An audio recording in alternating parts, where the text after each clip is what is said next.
এর আগে আমি একটা ভিডিও দিয়েছিলাম শর্টকাট, সেই ভিডিওটা আজকে বলছিলাম যে লং ভিডিও দেবো, একটু পুরোটা দেখাবো। হ্যালো, আসসালামু আলাইকুম ভাই বোনেরা, আপনারা সবাই কেমন আছেন? আলহামদুলিল্লাহ, আমিও ভালো আছি। ঈদের কয়দিন পরে এই মাঠে আমি ঘুরতে গেছিলাম। আগে কখনো এইভাবে ঘুরছি কিনা তাও মনে নাই, অনেক বছর পরে গেলাম। আর এত সুন্দর ঈদগাহ মাঠটা এটা করছে আমাদের দেশে, বিশাল বড় মাঠ। এটা দিনাজপুর শহরে ঈদগাহ মাঠ, এশিয়ার মধ্যে নাকি সবচেয়ে বড় এই মাঠটি।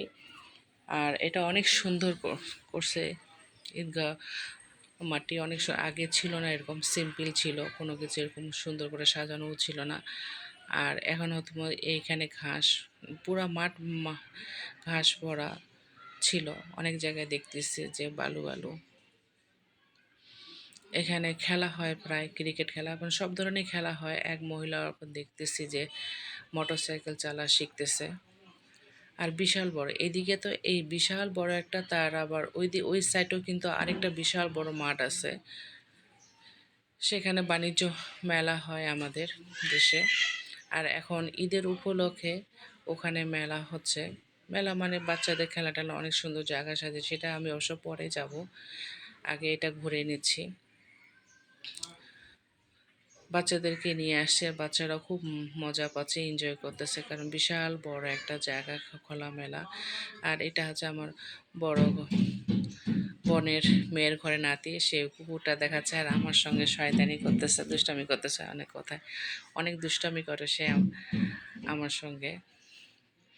তা আমারও বলতেছিল যে আপু ওইদিকে চলো, আমি বললাম যে না, ওদিকে পরে যাব, আগে এদিকে পুরাটা একটু ঘুরে নিই, যেহেতু আসা হয়নি কখনো। রাস্তার পাশ দিয়ে যেতাম, শুধু দূর থেকেই দেখতাম, কিন্তু কখনো এই মাঠে নামা হয়নি।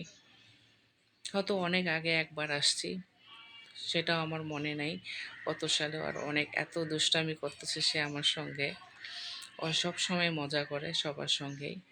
আর ওরা, এটা হচ্ছে ওর ছোট বোন। আর আমার কন্যা তো ওদিকে দুইটা, ওর আরেকটা ছোট ভাই হয়েছে অনেক পরে। এদিকে আবার দেখতেছি যে প্রেম ভালোবাসাও চলতেছে বড় মাঠের মাঝখানে বসে, হয়তো দূর থেকে কেউ দেখবে না।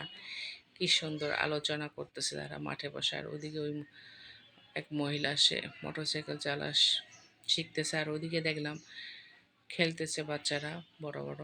আর ওদিকে শহীদ মিনার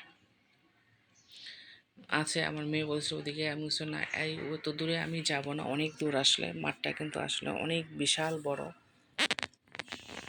আবার মাঝখানে দেখলাম যে পানি, যেতে পারতেছিলাম না ওদিকে, যে ওদিকে যাই একটু ফটোশ্যুট করব। পরে লাস্ট পর্যন্ত অবশ্য গিয়েছি, পরে অনেক দূর ঘুরে যেতে হয়েছে। মার্শাল্লাহ, ভালোই লাগতেছে। জায়গায় জায়গায় এরকম অনেক জায়গায় বসে আছে, তারা আলোচনা করতেছে। অবশ্যই এখানে ঘোরার পর আমি ওদিকে চলে যাব, কারণ কিছুক্ষণ পরেই মাগরিবের আজান দিবে। ঈদের পরপরই আসতে চেয়েছিলাম, কিন্তু আমার ভাগিনী বলল যে খালামণি যে লাভ নাই, এত মানুষ হয়, এত ধুলা, আর যে গরম ছিল আমাদের দেশে, প্রচণ্ড গরম। আর এটা কিসের পানি জানি না, এই পানির জন্য আমাদের অনেক দূর ঘুরে ওই জায়গাটায় যেতে হয়েছে। আল্লাহ হাফিজ, সবাই ভালো থাকবেন।